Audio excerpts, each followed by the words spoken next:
Welcome to CSL TV, and I just hope you guys are having a beautiful, blessed day now.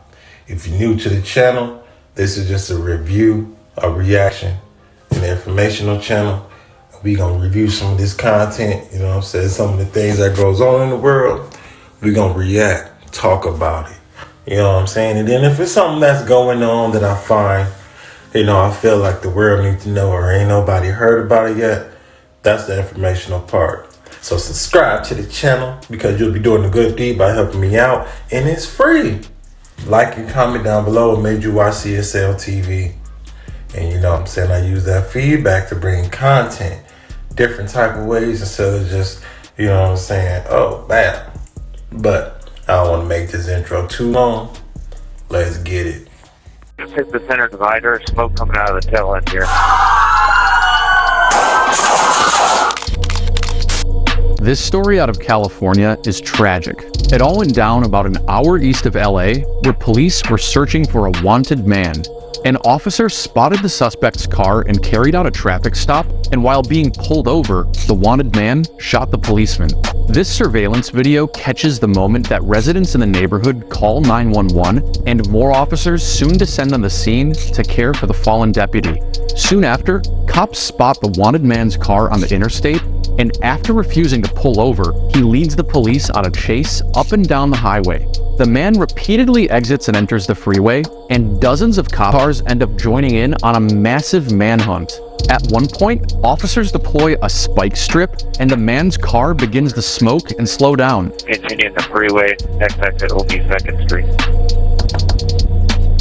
Crossing under the bridge on 6, approaching 2nd. That's when an armored car carries out a pit maneuver on the back of the man's car. Just hit the center divider, smoke coming out of the tail end here. But it doesn't bring him to a stop. Your pursuit package, get ready to bail over that wall if he runs. Just a pit maneuver, truck is still going southbound very slow. He's able to drive just a little bit longer until he makes it underneath this bridge. That's when things take a turn, and we warn you, this might be hard to watch. As the man comes to a stop, an armored vehicle boxes in his car from the side, and the police helicopter observes some kind of shootout is going down. Police say the man fires multiple rounds at the officers, and from this police body cam, we hear gunshots as several policemen engage.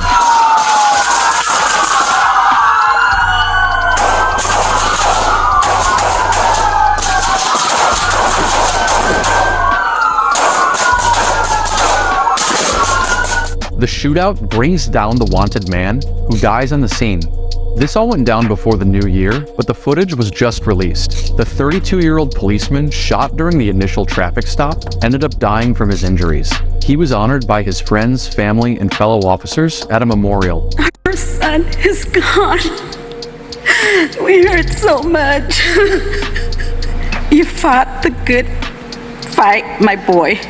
It turns out the wanted man was a career criminal with a violent history dating back to the 90s, including robbery, kidnapping, and even stabbing a police dog. He had 3 convictions, and under California's 3 strikes law, he should have been behind bars for a crime committed in 2021. He should have been immediately sentenced to 25 years to life. The judge reduced bail, allowing him to bail out against the objections of the prosecutor. And here we are today. In January, the mother of the fallen officer called for that judge to resign. Now that's quite, messed up that they had to go through that. It's quite messed up they had to go through that. Let me get it together, because that's kind of heartbreaking to hear. He shouldn't even been out, He should have been locked up doing his time, 3 strikes. He's starting police dogs and stuff. Why would you give him bond? Why would you let him be able to do that? You gave him a bond for no reason, and this is why this tragic, thing happened where he lost his life, and these people are hurt for the rest of theirs while they on earth, you know what I'm saying? And sometimes, man, it's just crazy to see that. But I wonder if that judge resigned or not, because I swear, it sounds like somebody wasn't doing their job right. The Mrs. Potato restaurant was only partially filled.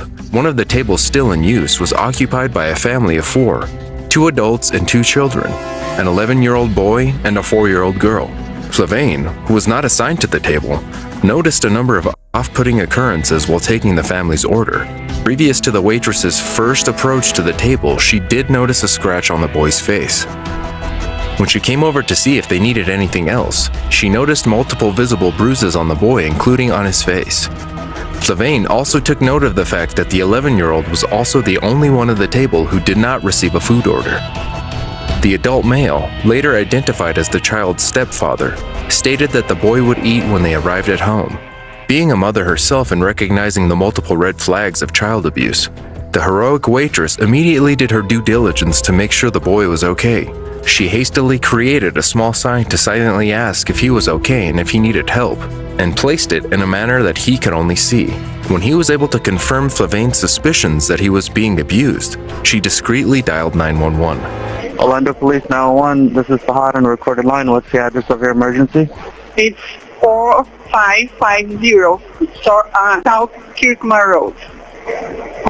4550 South Kirkman Road? Yes.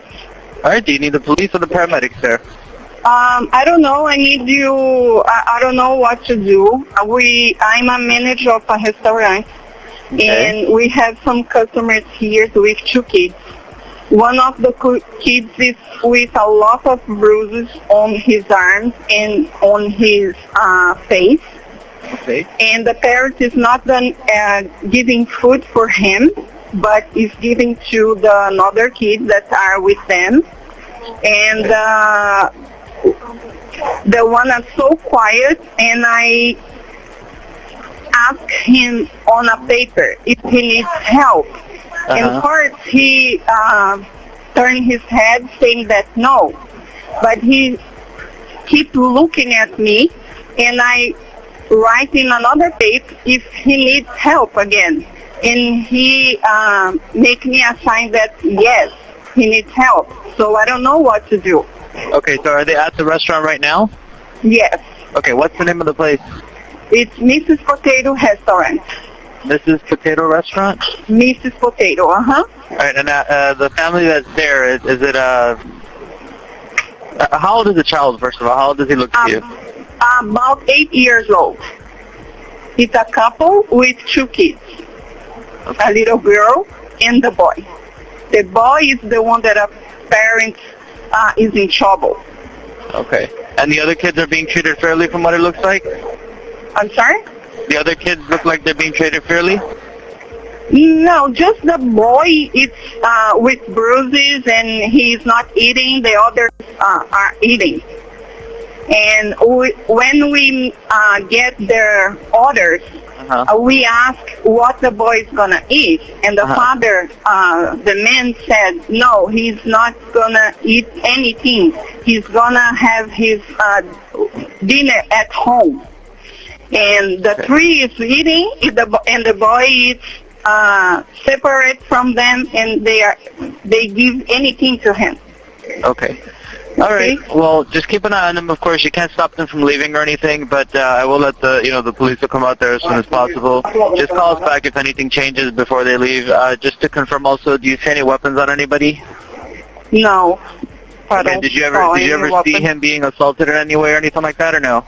No. Okay, got it. All right, no problem. Thank you. Thank you. Bye-bye. Bye. When police arrived, they questioned the boy and the adult separately. The 11-year-old was able to describe the mistreatment he was receiving from his stepfather, the adult male at the table, who was identified as 34-year-old Timothy Wilson II. The shocking declarations included beatings with brooms, being punched while hung upside down, and being handcuffed to his bed. Both Wilson and his wife Kristen Swan were arrested on site. For his part, Timothy Wilson II has been charged with multiple counts of child abuse. As it turns out, this was not new behavior for Wilson. After the arrest, police spoke with his previous wife, Amanda Powell, who described their relationship as volatile. As the information stands currently, the 4-year-old girl, also with the family inside the restaurant, did not show signs of abuse and had not confessed to having been a victim. This is believed to be due to the fact that she is the biological daughter of Timothy Wilson II, as his history of malevolence has been supposedly directed only at his line of stepchildren. The biological father of the 11-year-old survivor, Heath Lewis, was split from Kristen Swan before their son was born. He has stated that he was not allowed to be in his son's life for 6 years due to the tumultuous relationship between the two adults. Heath Lewis is now seeking full custody of his son, a case that is also in the process of being resolved. And shout out to this waitress, man, for noticing that this kid was being mistreated and not being treated properly by the adults he was with. Now, the stepfather, real father, the mother, the stepmother, it doesn't even matter. Just for the simple fact, nobody deserved to be mistreated. Definitely a kid shouldn't be mistreated or abused the way that we heard it being described, you know what I'm saying? Because that's just sad and heartbreaking. And we can see why some of these kids grow up traumatized being the murderers and criminals that they are, because of these type of guidance that they're around, and can just, you know what I'm saying, just make their whole mind can reshape how they, you know, want to grow up. They probably could have made him into somebody, and not saying that it's late, but could have made him somebody great. Now, the father is doing, you know what I'm saying, whatever he has to do to get custody of his son. Hopefully that situation work out well, but don't be afraid to speak up if you witness something like this.